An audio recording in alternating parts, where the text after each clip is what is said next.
बच्चों, स्वागत है आपके अपने परिवार आईएएस विद अरिहंत में। मैं अमित कुमार। हम चर्चा कर रहे हैं यहाँ पर ज्योग्राफी पर।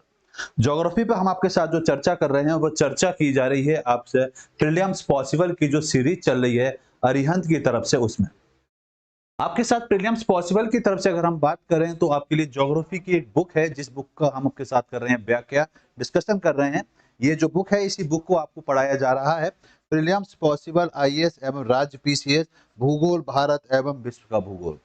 इस बुक की अगर हम बात करें तो इसमें सबसे महत्वपूर्ण बात यह है कि आपके प्रीलिम्स के लिए महत्वपूर्ण प्रश्नों को इसमें शामिल किया गया है, जो आपको 1990 से लेकर 2023 तक के सभी प्रश्न आपको यहाँ मिलेंगे। सबसे महत्वपूर्ण बात आती है कि जब प्रश्नों की हम प्रैक्टिस करते हैं तो हमारे सामने बहुत सारे क्वेश्चन रिपीट होते हैं, तो इस बात का विशेष ध्यान दिया गया है कि क्वेश्चन यहाँ आपको रिपीट नहीं मिलेंगे। और दूसरी बात, जब हम चीजों को क्लियर करेंगे तो सबसे पहले बात है कि भाई chapter wise topic wise division होना चाहिए, जो चीज आपको इस बुक के अंदर मिलेगी। बुक को जब हम पढ़ेंगे तो हमारे सामने बहुत सारी प्रॉब्लम आती है कि एरर बहुत ज्यादा आते हैं। तो ये 100% एरर फ्री बुक है, और जो आपके प्रश्न हैं उनके जो आंसर हैं, उन आंसरों की व्याख्या बिल्कुल सटीक दी गई है। प्रॉपर वही आंसर दिया गया है, वही व्याख्या दी गई है जिसकी आपको आवश्यकता है और जिसको लेकर और क्या क्या प्रश्न आपके लिए बन सकते हैं। जो टिपिकल प्रश्न है उनको ध्यान में रखते हुए आपके लिए नॉलेज प्लस दिया हुआ है, जो आपको बहुत ज्यादा सहायता पहुंचाता है जब आप प्रैक्टिस करते हैं।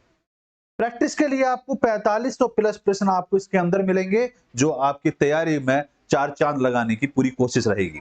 अब बात आती है कि हम जब प्रीलिम्स की तैयारी कर रहे हैं तो इस तैयारी को अगर बेहतर करा जाए तो और सब्जेक्ट भी हमारे पास होने चाहिए। बिल्कुल आपके लिए सभी सब्जेक्ट इसमें उपलब्ध है। भारतीय इतिहास मिल जाएगा आपको, भूगोल भारत एवं विश्व का भूगोल, जिसकी चर्चा हम आपके साथ करेंगे, भारतीय राज्य व्यवस्था, भारतीय अर्थव्यवस्था और सामान्य विज्ञान की ये सभी बुकें आपको मिल जाएंगी। और जितनी भी सुविधाएं मैंने आपको बताई, आपका कहना चाहिए 100% एरर फ्री व्याख्या है। टिपिकल प्रश्नों के लिए नॉलेज प्रश्न है, रिवीजन के लिए विगत वर्ष के क्वेश्चन दिए गए हैं, और free package chapter wise text provide किया जाएगा। ये सभी की सभी सुविधाएं आपको इन सभी बुक के अंदर मिलेंगी। तो नजदीक के बुक स्टोर से जाकर अरिहंत की ये प्रीलिम्स की जो बुक है, सभी बुक को आप अपने पास रखिए और अपनी तैयारी को बेहतर करिए। अगर आपको लगता है कि आपका घर दूर दराज है, हम मार्केट नहीं जा सकते, तो आप घर बैठे अरिहंत की वेबसाइट से ऑनलाइन भी ऑर्डर कर सकते हैं। तो चलिए करते हैं श्रृंखला की शुरुआत। कल हमने पढ़े था परिवहन, और परिवहन के बारे में जब हमने कल डिस्कशन किया था तो हमने बेहतर तरीके से समझा था कि परिवहन कितने तरीके से होता है। भाई वायु मार्ग से होता है, जल मार्ग से होता है, सड़क माध्यम से होता है। सभी तरीकों को हमने समझा था, और कौन कौन से नेशनल हाईवे हैं, उनको लेकर उनकी पोजीशन कहां पर है, किस देश में स्थित है, उन सभी चीजों को हमने बेहतर तरीके से समझा था। तो जिन बच्चों ने कल की क्लास नहीं देखी है वो क्लास जरूर देखेंगे, ताकि इन प्रश्नों के आंसर आप बेहतर तरीके से दे सकें। रावत जी बेटा नमस्कार। चलिए करते हैं प्रश्न की शुरुआत कि कैनेडियन पैसिफिक रेलवे किन दो स्टेशनों के मध्य चलती है। और ये झारखंड पीसीएस प्री 2013 में ये प्रश्न आपसे पूछा गया था। ऑप्शन है एडमंटन एवं हैलिफैक्स, मॉन्ट्रियल एवं वैंकूवर, ओटावा एवं प्रिंस रूपर्ट, या हैलिफैक्स एवं वैंकूवर। तो जल्दी से बताइए इसमें कौन सा ऑप्शन आपको लगता है जो आप ये कह सकते हैं कि कैनेडियन पैसिफिक रेलवे जो है इन दो स्टेशनों के मध्य के तौर पर चलती है। तो रावत बेटे ने आंसर दिया, वेरी गुड। फर्स्ट का आंसर दिया है उन्होंने डी। अब देखते हैं, बिल्कुल सही आंसर है कि कैनेडियन पैसिफिक रेलवे जो है वो आपका हम कह सकते हैं हैलिफैक्स एवं वैंकूवर के मध्य चलता है। अब बात आती है कि जो रेलवे मार्ग है, इस रेलवे का निर्माण कब किया गया, तो वह निर्माण किया गया था 1886 के आसपास। इसका क्या करा गया था, निर्माण कार्य जो था वो पूरा किया गया था। लेकिन इसके अगर हम पूछी जाए कि इसकी शुरुआत कब से की गई, ये पूरा तो 1886 में हुआ था, लेकिन जब बनना जब शुरू हुआ तो वो दौर कौन सा था, वो समय कौन सा था, तो वो समय था आपका 1882 से बनना ये प्रारंभ हुआ था और 1886 में जाकर ये प्रॉपर तौर पर कंप्लीट होता है। तो आपके प्रश्न का बिल्कुल सही आंसर है, वो आंसर क्या है आपका डी। बेहतरीन आंसर दिया बेटा आपने। तो डी को अगर देखें तो कैनेडियन पैसिफिक रेलवे जो है हैलिफैक्स एवं वैंकूवर दो स्टेशनों को क्या करता है, ये जोड़ने के मध्य चलती है। कैनेडियन पैसिफिक का निर्माण देखा जाए तो देखिए 1886 में ये पूरा किया गया था और हालांकि इसके निर्माण की बात करें तो शुरुआत जो हुआ था वो आपका 1892 में शुरुआत की गई थी और इसकी उपयोगिता सर्दियों में सेंट लॉरेंस नदी के जमने से अधिक बढ़ जाती है। यह कनाडा का पहला अंतर महाद्वीपीय रेलवे है और कैनेडियन पैसिफिक रेलवे की बात करें तो कुल लंबाई जो है इसकी वो लंबाई बैठती है आपकी 7050 किलोमीटर के आसपास चलती है। इस रेल मार्ग के कनाडा के प्रमुख शहर कौन कौन से पड़ते हैं? मॉन्ट्रियल पड़ता है, ओटावा पड़ता है और विनिपेग विश्व तौर पर जो जाने जाते हैं वो रेलवे स्टेशन आपके इसके मध्य पड़ते हैं। अगला प्रश्न है निम्नलिखित में से कौन सा एक नगर साइबेरियन परावीय रेल मार्ग पर अवस्थित है? ये प्रश्न आपका यूपी पीसीएस प्री 2019 में ये प्रश्न आपसे पूछा गया कि कजान है, ओमस्क है, सोजी है या चिता है। तो जल्दी से बताएंगे इस प्रश्न का सही आंसर क्या हो सकता है। क्वेश्चन नंबर आपके सामने है, क्वेश्चन नंबर आपके सामने कौन सा है? सेकंड। तो फटाफट आंसर देंगे कि इस प्रश्न का सही आंसर क्या है कि साइबेरियन परी रेलवे पर अवस्थित नहीं है। तो कौन सा अवस्थित नहीं है? फटाफट आंसर देंगे कि इसमें से ये वाला शहर जो है वो साइबेरियन परी रेल मार्ग पर स्थित नहीं है। फटाफट आंसर दें। देखते हैं कि सबसे पहले आंसर किस बच्चे का आता है कि इस प्रश्न का सही और सटीक आंसर ये वाला ऑप्शन रहेगा। जी जल्दी से देखते हैं क्या आंसर आता है। अच्छा रावत जी का आंसर आया, बिल्कुल सही आंसर। सोचे इसका बिल्कुल सही और सटीक आंसर होगा। बाकी सभी साइबेरियन पेरी रेल मार्ग पर प्रॉपर तौर पर स्थित है।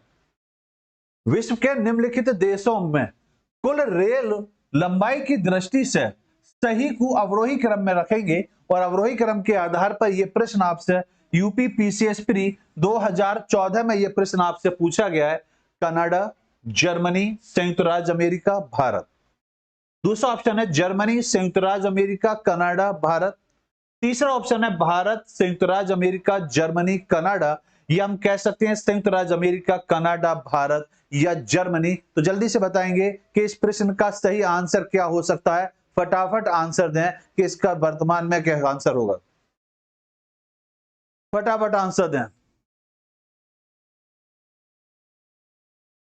जी। जल्दी से देखते हैं कौन सबसे पहले आंसर देता है। थर्ड का डी, बिल्कुल संयुक्त राज्य अमेरिका का नाम इसमें आएगा। बिल्कुल, तो संयुक्त राज्य अमेरिका, कनाडा और जर्मनी जो होगा इसका आंसर सही होगा क्योंकि ये प्रश्न 2014 में पूछा गया था। उसके आधार पर बिल्कुल सही और सटीक आंसर है बेटा, वेरी गुड।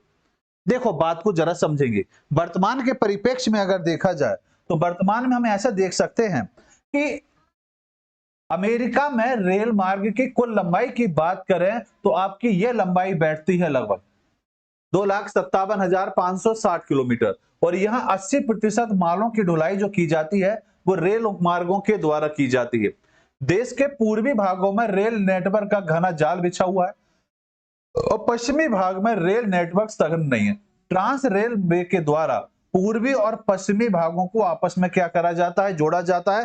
कहां पर? हम ये कह सकते हैं कि ये अमेरिका में। चीनी रेल मार्ग की लंबाई दृष्टिकोण से देखा जाए तो ये दूसरे स्थान पर आता है और यहाँ के रेल मार्ग की लंबाई जो है 1,50,000 किलोमीटर के आसपास बैठती है। चीन हाई स्पीड रेलवे ट्रैक मामले में देखा जाए तो लगभग 40,000 किलोमीटर रेलवे नेटवर्क के साथ दुनिया में ये पहले स्थान पर बसा हुआ है।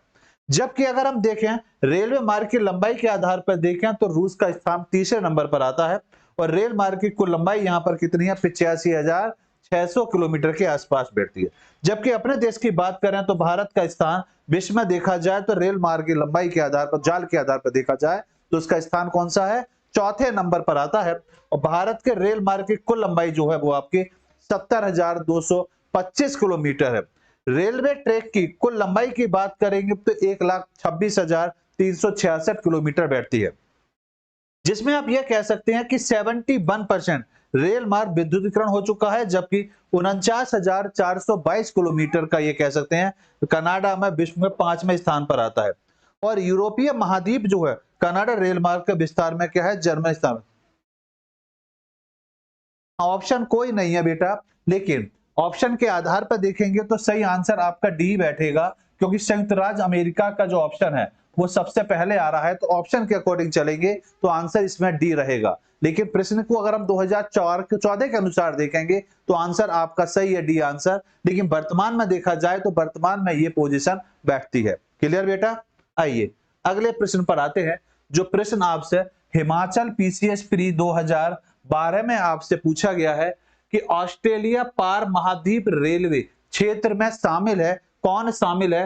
पर्थ से सिडनी तक, होवर्ड से पर्थ तक, सिडनी से पर्थ तक, या एडिलेड से पर्थ तक होगा। तो जल्दी से बताएंगे कि इस प्रश्न का सही और सटीक आंसर क्या हो सकता है कि ऑस्ट्रेलिया का पार महाद्वीप रेलवे मार्ग कहां पर स्थित। बिल्कुल जल्दी से बताएंगे कि इसका सही और सटीक आंसर क्या हो सकता है। देखिए ऑस्ट्रेलिया पार महाद्वीप की बात करें तो ये हम ये कह सकते हैं ये सबसे बड़ा रेलवे मार्ग है। और ऑस्ट्रेलिया को अगर देखें तो ऑस्ट्रेलिया में अगर हम इनको डिवाइड करते हैं कि कहां पर ये आता है, अभी हम जल्दी ही महाद्वीप शुरू करने वाले हैं, वहां पर आपके बहुत सारे कॉन्सेप्ट इतने ज्यादा क्लियर हो जाएंगे कि आप कल्पना में नहीं कर सकते कि ज्योग्राफी को हम इतने आसान तरीके से याद भी किया जा सकता है। देखिए यहां समझने की कोशिश करते हैं, भाई जहां बन पाएगा वहां अभी बनाएंगे, बाकी तो सभी कॉन्सेप्ट हमारे महाद्वीप वाले चैप्टर में क्लियर होंगे। देखिए यहां पर ये जो राज्य है ये आपका है पश्चिमी ऑस्ट्रेलिया। ये कौन सा राज्य है बेटा? पश्चिमी ऑस्ट्रेलिया, और इसकी राजधानी है आपकी पर्थ। और यहां पर अगर आएंगे तो ये वाला राज्य है आपका न्यू इंग्लैंड, इसको न्यू इंग्लैंड के नाम से जाना जाता है। और न्यू इंग्लैंड की राजधानी है, वो राजधानी है आपकी सिडनी, इसकी राजधानी है, जिसे ऑस्ट्रेलिया की कह सकते हैं हम कि ऑस्ट्रेलिया की ये आपकी क्या होनी चाहिए, आर्थिक राजधानी होगी, इकोनॉमिक कैपिटल होगी। ठीक, अब बात को जरा समझेंगे तो आप ये कह सकते हैं कि पर्थ से लेकर सिडनी तक का जो रेलवे मार्ग होगा, ये रेलवे मार्ग जो होगा जो पूरब से पश्चिम या पश्चिम से पूरब हम कह सकते हैं, इनको जोड़ने का पूरा कार्य करता है। तो वो है आपका पर्थ से सिडनी। तो पर्थ आपका पश्चिमी ऑस्ट्रेलिया है, और न्यू इंग्लैंड में जाएंगे तो वो राजधानी आपकी सिडनी, जिसे इकोनॉमिक कैपिटल के नाम से जाना जाता है। जबकि ऑस्ट्रेलिया की राजधानी की बात करेंगे तो वो है आपकी कैनबरा, कैनबरा इसकी राजधानी है। बाकी राज्यों की अगर हम बात करते हैं यहाँ पर तो ये आपका है बेटा नॉर्थ ऑस्ट्रेलिया, ये आपका साउथ ऑस्ट्रेलिया, ये आपका विक्टोरिया है, और ये आपका क्वींसलैंड के आसपास बैठता है। ठीक, आइए अगले प्रश्न पर आते हैं। तो यहां देखा जाए तो आपका आंसर बिल्कुल सही आंसर है बेटा, ए होगा कि ऑस्ट्रेलिया पार महाद्वीप रेलवे पथों से सिडनी के क्षेत्र तक ये शामिल है। ये ऑस्ट्रेलिया के पश्चिमी तट को पूर्वी तट से जोड़ता है, और रेलवे मार्ग पथ से शुरू होकर काल गुरडी गाड़ी, ये क्या है दोनों? ये दोनों खाने हैं। ये क्या है? दोनों खाने हैं। काय की खाने है बेटा? सोने की खाने हैं। और ये पूछा जाता है कि काल गुरली काल गाड़ी जो खाने हैं ये कहां पर हैं? ऑस्ट्रेलिया में है। और ऑस्ट्रेलिया में भी कहां है? तो हम ये कहेंगे कि वेस्ट ऑस्ट्रेलिया में ये खाने हैं। जबकि एडिलेड आपका आएगा, और एडिलेड के बाद मेलबोर्न आएगा, कैनबरा आएगा, सिडनी को ये जोड़ता है। एडिलेड की अगर हम बात करेंगे तो एडिलेड जो आपका है वो साउथ ऑस्ट्रेलिया की राजधानी है। तो साउथ ऑस्ट्रेलिया की राजधानी एडिलेड से भी होकर यह गुजरता है। जबकि मेलबर्न की बात करेंगे तो ये विक्टोरिया की राजधानी है, विक्टोरिया राज्य की राजधानी है। और ये आपका जो कैनबरा है ये खुद ऑस्ट्रेलिया की राजधानी है। ऑस्ट्रेलिया की राजधानी देखेंगे तो ये क्या है? जैसे हमारे यहाँ राजधानी नई दिल्ली, तो नई दिल्ली कैसी राजधानी है? केंद्र शासित राजधानी है। इसी तरह कैनबरा जो है वो भी ऑस्ट्रेलिया की कैसी राजधानी है? केंद्र शासित राजधानी है। और सिडनी राजधानी है जो आपकी कहना चाहिए न्यू इंग्लैंड राज्य की राजधानी है, जो ऑस्ट्रेलिया की कहना चाहिए हमें आर्थिक राजधानी के तौर पर जाना जाता है। तो ऑस्ट्रेलिया के अधिकांश नगर इस रेल मार्ग पर स्थित है। इसकी शुरुआत देखें तो 1917 में शुरू हुई थी, और विशाल मरुस्थल होने से गुजरने वाला इतना बड़ा रेलवे मार्ग विश्व में अन्यथा कहीं नहीं है। क्योंकि ऑस्ट्रेलिया के मिडिल भाग में देखें तो विश्व का ज्यादातर भाग जो है वो आपका मरुस्थल के तौर पर जाना जाता है। किस देश में दुनिया का सबसे लंबा बुलेट ट्रेन का जाल बसा हुआ है? ये उत्तराखंड पीसीएसपी 2016 में ये प्रश्न आपसे पूछा गया है और अभी अभी हमने आपके साथ चर्चा करी थी और वहां चर्चा करी थी कि रेलवे माल जाल की बात करें तो सबसे बड़ा स्थान जो आता है वो आपका अमेरिका का आता है, यूएसए का आता है, संयुक्त राज्य अमेरिका का आता है और दूसरे नंबर पर हमने बात करी थी कि दूसरे नंबर पर किस देश का नाम आता है। लेकिन उस देश को अगर देखा जाए तो हम उसको दो भागों में बांटते हैं कि क्षेत्रफल जाल के आधार पर देखा जाए, एरिया वाइज देखा जाए तो वो देश दूसरे नंबर पर है, लेकिन स्पीड ट्रेन की बात करें, बुलेट ट्रेन की बात करें तो वो प्रथम स्थान पर आता है। तो कौन सा देश होगा? रावत का आंसर बिल्कुल सही आया बेटा, चीन बिल्कुल सही आंसर है। वेरी गुड, बहुत बढ़िया। इसी तरह तैयारी करते रहिए बेटा, फर्स्ट अटेम्प्ट आपका है। ठीक, आइए, लेकिन इसी लगन से तैयारी करनी है। अगला प्रश्न है आपके सामने, तो आंसर बिल्कुल सही आंसर है आपका डी, कि विश्व का सबसे लंबा बुलेट ट्रेन का जाल जो है वो कहां पर है? चीन में विस्तृत है। चीन में बुलेट ट्रेन की कुल लंबाई जो है बुलेट ट्रेन नेटवर्क वर्ष 2022 की रिपोर्ट के अनुसार लगभग कितना था? 38,000 किलोमीटर था, जिसमें 37,900 किलोमीटर। ये सांग्री लॉ ऑफ द वर्ल्ड, इसकी बात को जरा समझेंगे। सांग्री लॉ ऑफ द वर्ल्ड जो है चीन की सबसे लंबी चलने वाली बुलेट ट्रेन है, जिसकी कुल लंबाई की अगर हम बात करेंगे 2760 किलोमीटर के आसपास बैठती है। बुलेट ट्रेन की बात करें तो कुनमिंग को ब्राजील से जोड़ती है और चीन में सबसे तेज रफ्तार से चलने वाली बुलेट ट्रेन की बात करें तो संगाई मैगलेव है, जिसकी अधिकतम स्पीड जो है वो कितनी बैठती है? आपकी 430 किलोमीटर के आसपास बैठती है। इसी तरह हालांकि अगर देखा जाए तो स्पीड जो यहाँ पर है 600 किलोमीटर प्रति घंटे तक हो सकती है, लेकिन वर्तमान में देखी जाए तो स्पीड कितनी है? 430 किलोमीटर है, जो सबसे ज्यादा है। अगला प्रश्न आपसे पूछा गया है यूपी पीसीएस मेंस 2012 में यह प्रश्न पूछा गया है कि सिकान नामक विश्व की सबसे लंबी रेल सड़क सुरंग कहां पर स्थित है?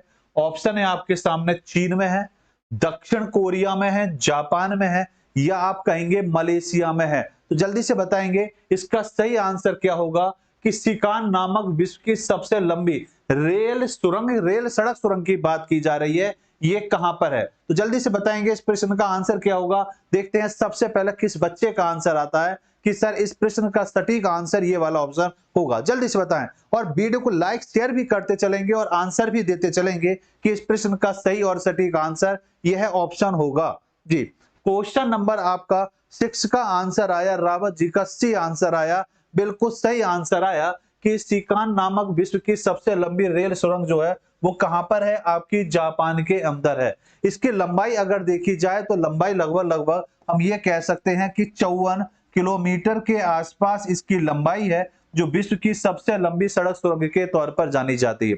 इसकी बात की जाए इसका प्रारंभ कब किया गया था, तो इस सुरंग का प्रारंभ 1988 के आसपास इसका प्रारंभ किया गया था, जो विश्व की सबसे लंबी सुरंग के तौर पर जानी जाती है। आइए बात को जरा समझते हैं। तो यहां देखा जाए तो बिल्कुल सही आंसर दिया बेटा आपने कि सिकान नामक विश्व की सबसे लंबी रेल सड़क सुरंग जापान में स्थित है। इसकी कुल लंबाई देखो कितनी है, लगभग 53.85 किलोमीटर के आसपास बैठती है और सिकान सुरंग को मार्च 1988 में आरंभ किया गया था और सिकान सुरंग होन्शु द्वीप से शुरू होकर होक्काइडो द्वीप समूह तक बनती है। वर्तमान में देखा जाए तो विश्व की सबसे लंबी रेल सुरंग फोर्ड हार्ड रेल सुरंग है, जो हम ये कह सकते हैं कहां पर है? आपके स्विट्जरलैंड के द्वारा निर्मित है, जिसका निर्माण कब किया गया? 2016 में इसका प्रारंभ किया गया था। यह सुरंग अगर देखें तो स्विट्जरलैंड के मध्य केटन प्रांत उरी के इस फील्ड से प्रारंभ होकर दक्षिण के केटन दिशों के बोडियो तक जाती है। इस सुरंग की लंबाई अगर देखी जाए तो वो लगभग कितनी बैठती है? 57 किलोमीटर के आसपास है और चैनल टनल विश्व की तीसरी सबसे बड़ी रेलवे सुरंग है, जो पहले कभी सबसे पहली हुआ करती थी, जो ब्रिटेन द्वारा निर्मित की गई थी, और ग्वावगो टनल विश्व की चौथी सबसे बड़ी रेलवे सड़क सुरंग है, जो चीन द्वारा निर्मित की गई है। तो यहाँ प्रश्न आपके सामने बहुत सारे बने कि विश्व की सबसे लंबी सड़क सुरंग की बात करेंगे तो वो कहां पर है? आपकी स्विट्जरलैंड में है, जिसका नाम क्या है? फोर्ड हार्ड रेलवे सुरंग के नाम से इसको जाना जाता है। और इस प्रश्न की बात करेंगे तो प्रश्न का आंसर आपका क्या रहेगा? सी आंसर बिल्कुल सही आंसर है। यूपीपीसीएस प्री 2013 का यह प्रश्न है। प्रश्न कह रहा है तीव्रगामी रेलों के लिए निर्मित भूमिगत यूरो सुरंग द्वारा जुड़ने वाले देश बताइए कौन से हैं। यूरो सुरंग द्वारा जुड़ने वाले देशों को बताना है। हॉलैंड एवं इंग्लैंड होना चाहिए, इंग्लैंड एवं फ्रांस होना चाहिए, बेल्जियम एवं हॉलैंड होना चाहिए, या फ्रांस या लग्जमबर्ग इसमें ऑप्शन होगा। तो जल्दी से देखते हैं इस प्रश्न का सही आंसर कौन देता है कि इस प्रश्न का सही और सटीक आंसर ये वाला ऑप्शन होगा। जल्दी से आंसर देंगे कि सही आंसर इसका क्या है। देखिए सबसे पहले आते तीव्रगामी से चलने वाली भूमिगत यूरो सुरंग की बात करें तो बात आती है कि ये सुरंग चलती कहां पर है। इस सुरंग की बात करें, सुरंग की चर्चा की जा रही है तो वो कौन सा स्थान है जहां पर इसको टनल के तौर पर चलाया जाता है। तो वो आप ये कह सकते हैं एक सागर है जिसको इंग्लिश सागर के नाम से जाना जाता है। तो इंग्लिश सागर में ये चलती है और इंग्लिश सागर में अगर ये चलेगी तो ये बात तो क्लियर है कि इंग्लैंड तो 100% आएगा। और इंग्लिश सागर की बात करें, इंग्लिश चैनल की अगर हम बात करें तो इंग्लैंड और फ्रांस के मध्य ये आता है। तो बिल्कुल सही आंसर होगा इंग्लैंड और फ्रांस। तो इसका सटीक आंसर बनेगा इंग्लैंड और फ्रांस, जिसकी लंबाई अगर हम देखें तो इस सुरंग की लंबाई लगभग जो बैठती है वो आपकी 50.5 किलोमीटर के आसपास बैठती है। तो इस प्रश्न का सही आंसर क्या है? आपका बी आंसर, रावत बेटे का भी आंसर बिल्कुल सही आया है। तो बिल्कुल सही आंसर है सर, इसका आंसर क्या होगा? बी होगा। तो तीव्रगामी रेलों के निर्मित भूमिगत यूरो सुरंग द्वारा जुड़ने वाले देश इंग्लैंड एवं फ्रांस है। ये टनल इंग्लिश सागर से होकर गुजरती है देखिए, और इसी टनल के माध्यम से ग्रेट ब्रिटेन मुख्य भूमि यूरोप भूमि से जुड़ा हुआ है। यूरोप सुरंग को चैनल सुरंग भी कहा जाता है और इसकी कुल लंबाई जो बैठती है वो लगभग आपके 50.5 किलोमीटर के आसपास बैठती है। अगला प्रश्न है जो आपका यूपी लोअर 2013 में पूछा गया है प्री में। प्रश्न कह रहा है कि विश्व की सबसे लंबी सैल सुरंग या रॉक टनल कौन सी है और वो कहां पर स्थित है। फिनलैंड होगा, इंग्लैंड, ग्रीनलैंड होगा, जापान होगा, या आप कह सकते हैं स्वीडन होगा। तो जल्दी से बताएंगे इस प्रश्न का सही आंसर क्या होगा। अभी आपके सामने मैंने चर्चा करी थी कि स्विट्जरलैंड में विश्व की सबसे लंबी सुरंग के तौर पर जिसको जाना जाता है, जिस सुरंग की बात हमने करी थी गॉडहार्ड, क्या नाम करा था?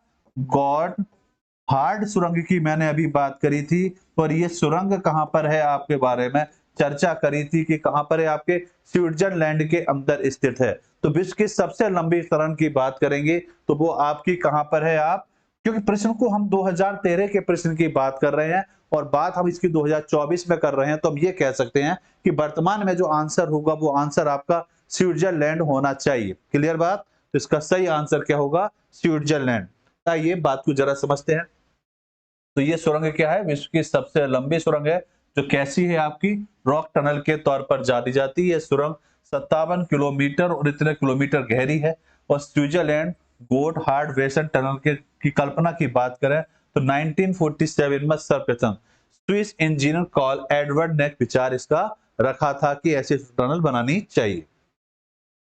यूपीपीसीएस प्री 1998 का यह प्रश्न है और प्रश्न कह रहा है कि निम्नलिखित में से संसार का सर्वाधिक व्यस्त महासागरीय मार्ग कौन सा है? जल्दी से बताएंगे। जो विश्व का सबसे व्यस्त महासागरों के नाम से जाना जाता है, हिंद महासागर, उत्तरी अटलांटिक महासागर, दक्षिणी अटलांटिक महासागर, या आप कह सकते हैं प्रशांत महासागर, इसमें ऑप्शन होना चाहिए। तो जल्दी से बताएंगे। मैंने आपको बताया था उत्तर और दक्षिण के आधार पर डिवाइड करके एक ऑप्शन बताया था जिसकी हम बात कर रहे थे, नॉर्थ अमेरिका और यूरोप को अलग करता है, कल की क्लास में चर्चा करी थी, और दक्षिणी अमेरिका और अफ्रीका को अलग करता है। और उसके आधार पर एक महासागर है जिसको नॉर्थ और साउथ के आधार पर डिवाइड किया गया था। तो जल्दी से बताएंगे कि क्वेश्चन नंबर 9 का आंसर,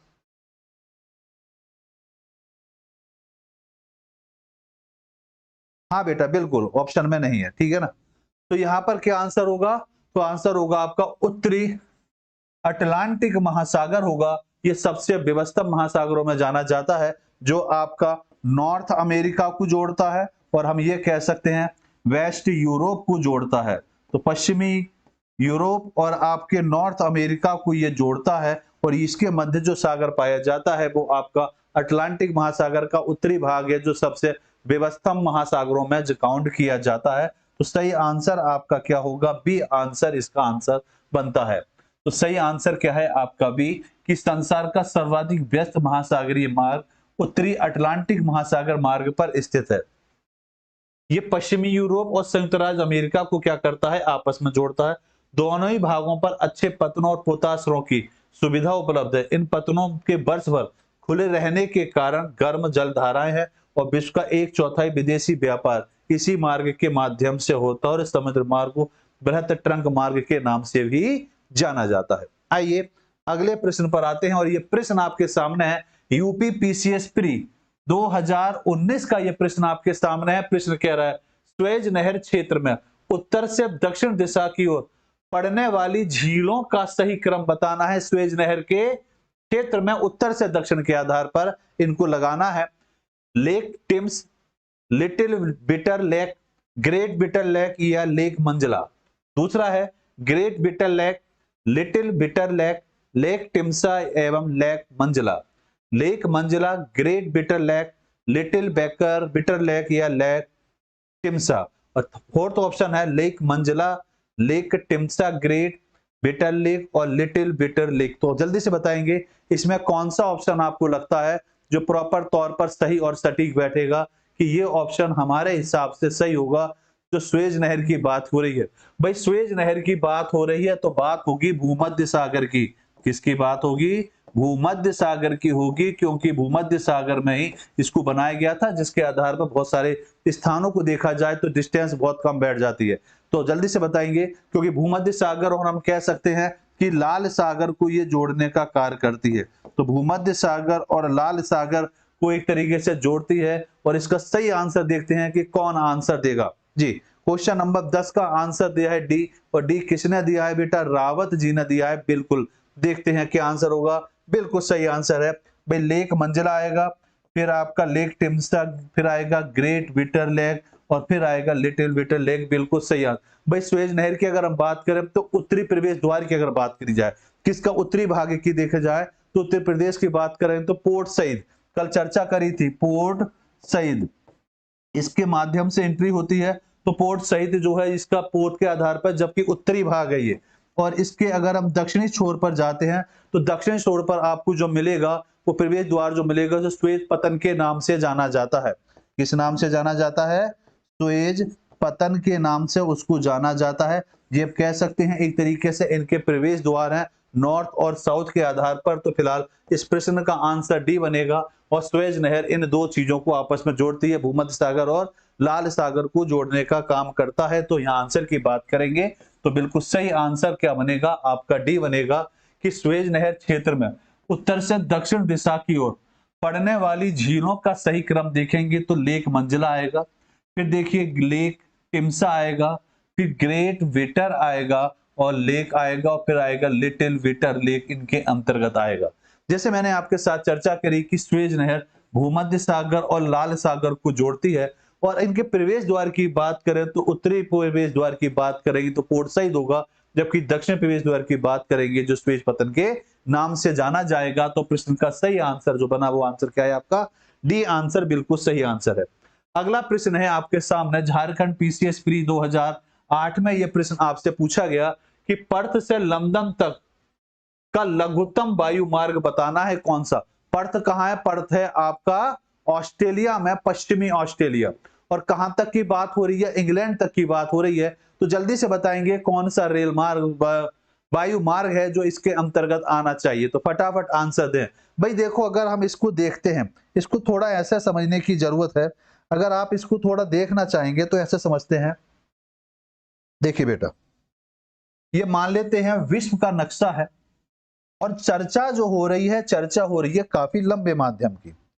भाई ये आपका विश्व का नक्शा है और विश्व के नक्शे में अगर हम देखें तो इनकी पोजीशन देख लेते हैं कि ये पोजीशन के आधार पर कहां बैठेंगे।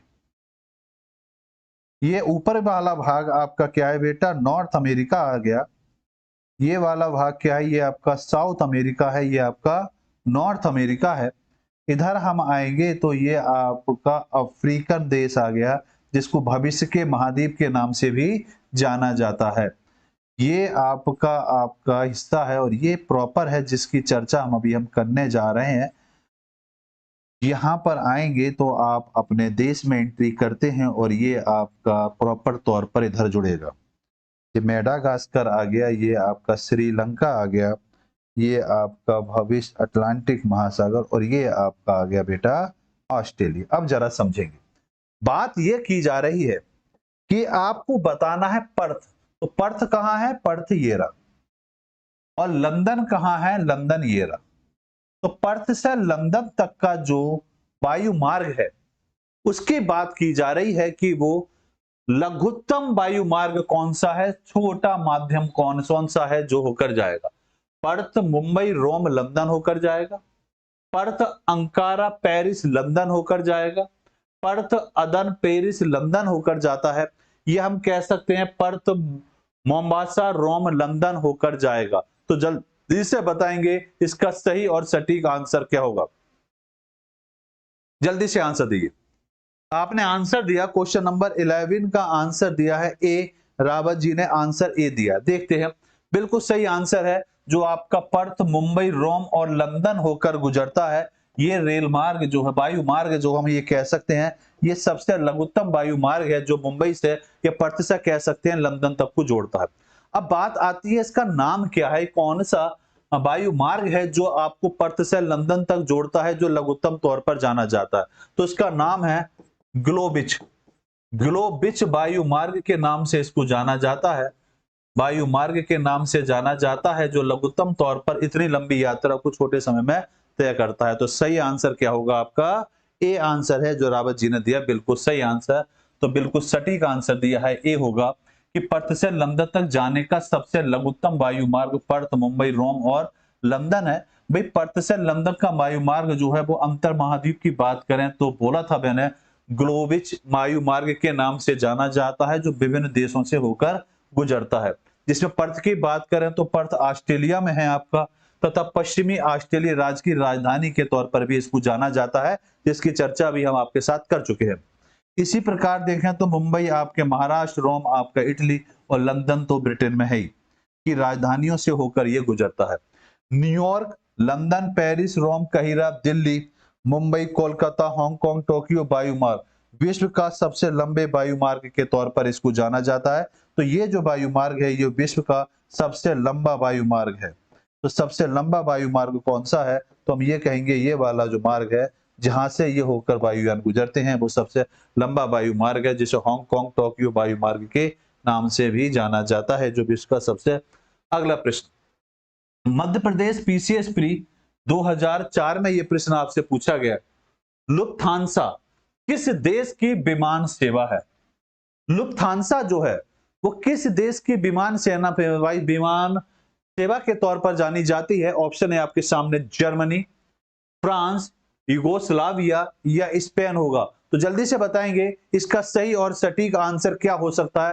फटाफट आंसर दें कि इसका आंसर सर ये वाला ऑप्शन होगा। जल्दी से आंसर देंगे, बाकी बच्चे भी आंसर दें जो क्लास में इस समय है लाइव, और फटाफट आंसर देते हुए चलेंगे कि सर इस प्रश्न का सही आंसर ये बैठेगा।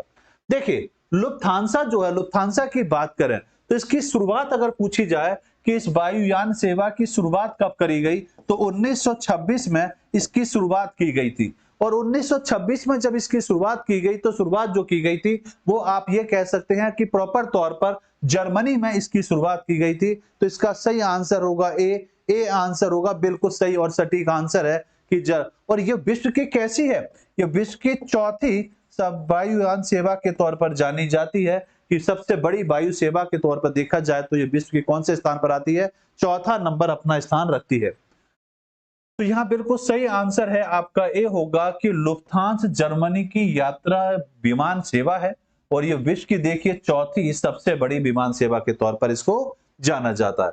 भाई लुफ्थांस विमान सेवा की शुरुआत देखिए 1926 में हुई थी। और लुफ्थांस की अगर हम बात करें तो लुफ्थांस का स्लोगन जो है वो आपका क्या, नॉन स्टॉप यू अधिक पसंद। नॉन स्टॉप यू जो है ये इसका क्या लोगो, स्लोगन कह सकते हैं, और अधिक पसंद किया जाने वाला स्लोगन के तौर पर इसको जाना जाता है। आइए अगला प्रश्न आपके सामने है। आईएएस प्री 1997 का यह प्रश्न है, और प्रश्न कह रहा है दिल्ली से टोक्यो तक की उड़ान में निम्नलिखित अवतरण हवाई पतन अड्डे आते हैं। कौन कौन से आते हैं, ध्यान से सुनेंगे। चर्चा कहां से हो रही है भाई, दिल्ली से टोक्यो। तो दिल्ली से जापान जाते समय उड़ान के निम्नलिखित अवतरण पतन कौन कौन से आएंगे, इसका ध्यान देना है। आपका हांगकांग होगा, हनोई होगा, ताइपेई होगा, बैंकॉक होगा। उतार जाते समय इन हवाई पतनों का अवतरण का सही क्रम लगाइए कि कौन कौन से क्रम आपके हिसाब से बैठने चाहिए। तो जल्दी से आंसर देंगे, हांगकांग, हनोई, ताइपेई या बैंकॉक इसका आंसर होगा। आपके सामने ऑप्शन है, जल्दी से बताएं कि क्वेश्चन नंबर आपका है 13 का सही और सटीक आंसर ये होगा।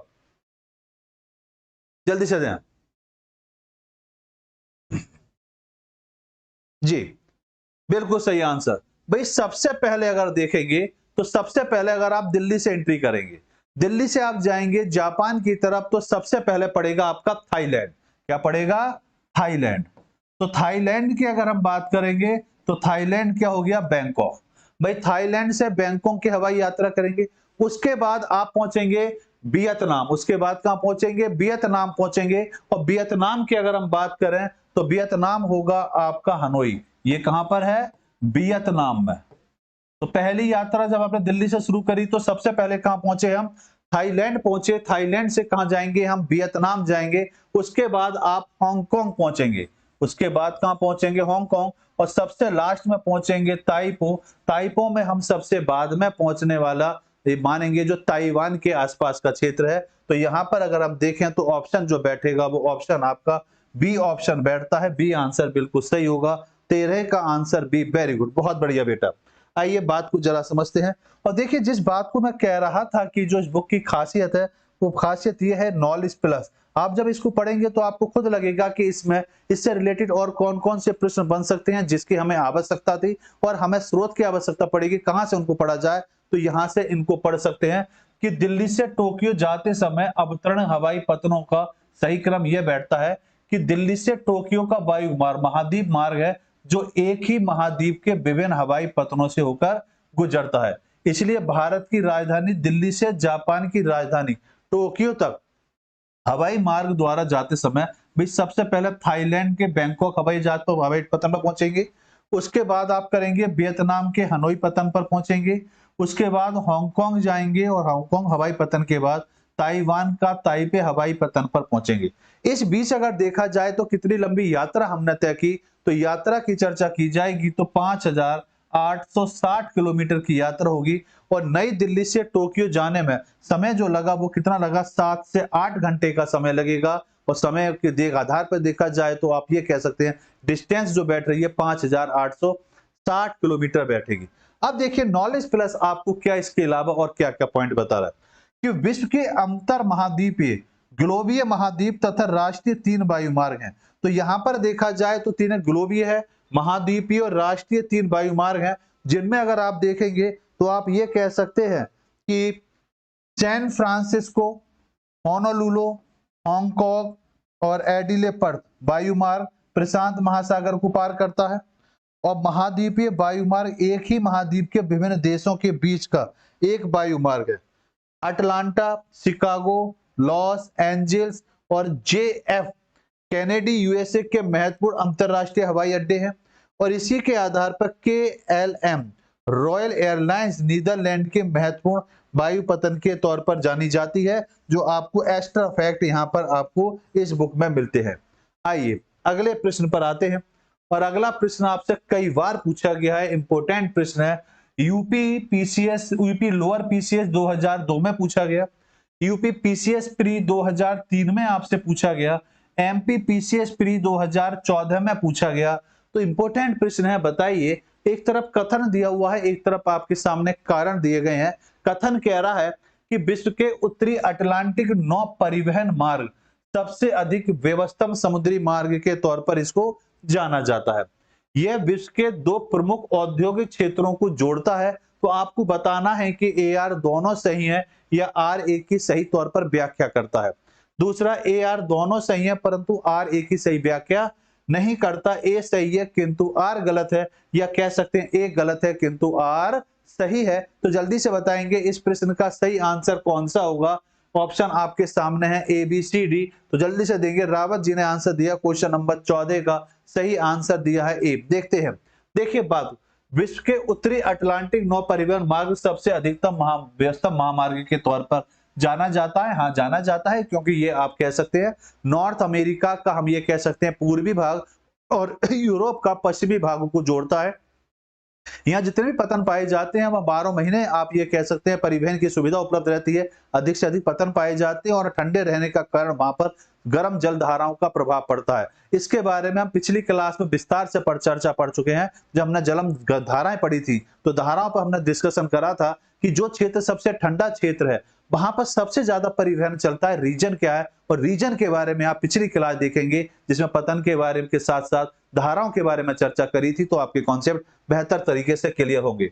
यही आप बात करें तो विश्व के दो प्रमुख औद्योगिक क्षेत्रों को ये जोड़ता है, बिल्कुल जोड़ता है। भाई दो की बात करेंगे तो आप ये मैंने बताया कि पश्चिमी अफ्रीका की, सॉरी नॉर्थ अमेरिका की बात करेंगे तो नॉर्थ अमेरिका का पूर्वी भाग हो जाएगा, और अब यूरोप की बात करेंगे यूरोप के पश्चिमी भाग को प्रॉपर तौर पर ये जोड़ता है। तो ये बिल्कुल सही आंसर है, ए आंसर इसका बिल्कुल सही और सटीक आंसर बनता है। आइए अगला प्रश्न कह रहा है कि ए आर दोनों सही हैं और आर एक ही क्या कर रहा है, सही तौर पर व्याख्या कर रहा है कि उत्तरी अटलांटिक नौ परिवहन मार्ग विश्व का सर्वाधिक व्यवस्थम समुद्री मार्ग और इस मार्ग को बृहत्तम ट्रंक मार्ग भी कहा जाता है। बिल्कुल कहा जाता है। भाई उत्तरी अटलांटिक नौ परिवहन पश्चिमी यूरोप और उत्तरी अमेरिका जैसे विश्व के दो प्रमुख विकास औद्योगिक क्षेत्रों को जोड़ता है। इस समुद्री मार्ग पर देखा जाए तो 25% जहाज चलते हैं और विश्व के अगर देखा जाए तो 50 बेहतर समुद्री पतनों में 30 इसी मार्ग से होकर स्थित है। इस क्षेत्र के प्रमुख पतन की बात करें तो आपका लंदन आ जाएगा, लिवरपूल आ जाएगा, ग्लासगो आ जाएगा, साउथहैम्पटन आ जाएगा। जहां पर एक प्रश्न बनता है कि विश्व में सब ज्वार भाटा की बात की जाए कि एक दिन में एक ही बार ज्वार आता है, लेकिन साउथहैम्पटन लंदन में एक जगह पड़ती है। हम ये कह सकते हैं कि यहाँ पर एक दिन में 4 बार ज्वार आता है। इसकी चर्चा हम पिछली क्लासों में भी कर चुके हैं। ब्रिस्टल आएगा, हम्बर्ग आएगा, रॉटरडम आएगा, एंटवर्प आएगा, न्यूयॉर्क आएगा, बोस्टन आएगा और आपका फिलाडेल्फिया और न्यू ऑर्लियंस आएगा, विक्वेक आएगा, मॉन्ट्रियल आदि ये पतन इसके अंतर्गत आते हैं। तो प्रश्न का फिलहाल इस प्रश्न का आंसर है कि ए आर दोनों सही और सटीक व्याख्या इसमें करते हैं। यूपी आरओ एआरओ मेंस 2021 में यह प्रश्न आपसे पूछा गया है कि यूरोप में राइन नदी के संदर्भ में निम्नलिखित में से कौन से कथन सही हैं। नीचे दिए गए कूटों के सही उत्तर का चयन कीजिए कि सही स्टेटमेंट कौन सा हो सकता है। राइन नदी उत्तरी जर्मनी को औद्योगिक गतिविधियों के लिए एक महत्वपूर्ण मार्ग है। रोटरडम का बंदरगाह राइन नदी के मुहाने पर स्थित है। तो कौन सा ऑप्शन आपको लगता है जो सही बैठेगा? तो जल्दी से आंसर देंगे कि इस प्रश्न का सही और सटीक आंसर ये होगा। जी देखते हैं कि इसका सही आंसर कौन देता है। फटाफट आंसर दें। देखिए बात को जरा समझेंगे कि इस प्रश्न का आंसर क्या होगा। क्वेश्चन नंबर 15 का आंसर रावत जी ने दिया है, 15 का बी आंसर। देखते हैं, बात को जरा समझते हैं। भाई राइन नदी उत्तरी जर्मनी और औद्योगिक गतिविधियों के लिए महत्वपूर्ण मार्ग के तौर पर जानी जाती है। तो यहां बात कुछ है, तो राइन नदी उत्तरी जर्मनी के औद्योगिक क्षेत्र के तौर पर जानी जाती है नहीं। अगर हम इसकी बात करें तो उत्तरी नहीं होगा ये, बल्कि हम ये कह सकते हैं पश्चिमी और दक्षिणी जर्मनी औद्योगिक तौर पर जानी जाती है। तो पश्चिमी होना चाहिए और दक्षिणी यहां होता तो ये बात बिल्कुल सही बैठती कि पश्चिमी दक्षिणी जर्मनी औद्योगिक गतिविधियों के लिए इसको जाना जाता है। जबकि रॉटरडम का बंदरगाह राइन नदी के मुहाने पर स्थित है। हाँ ये बिल्कुल सही आंसर है। तो बिल्कुल राइट आंसर जो दिया बेटा रावत जी ने आंसर दिया 15 का भी बिल्कुल सही और सटीक आंसर है। तो बिल्कुल बात करें तो बिल्कुल सटीक आंसर है बी। व्याख्या देखते हैं कि राइन नदी के संदर्भ में सेकंड स्टेटमेंट ही आपका प्रॉपर तौर पर सही बैठता है।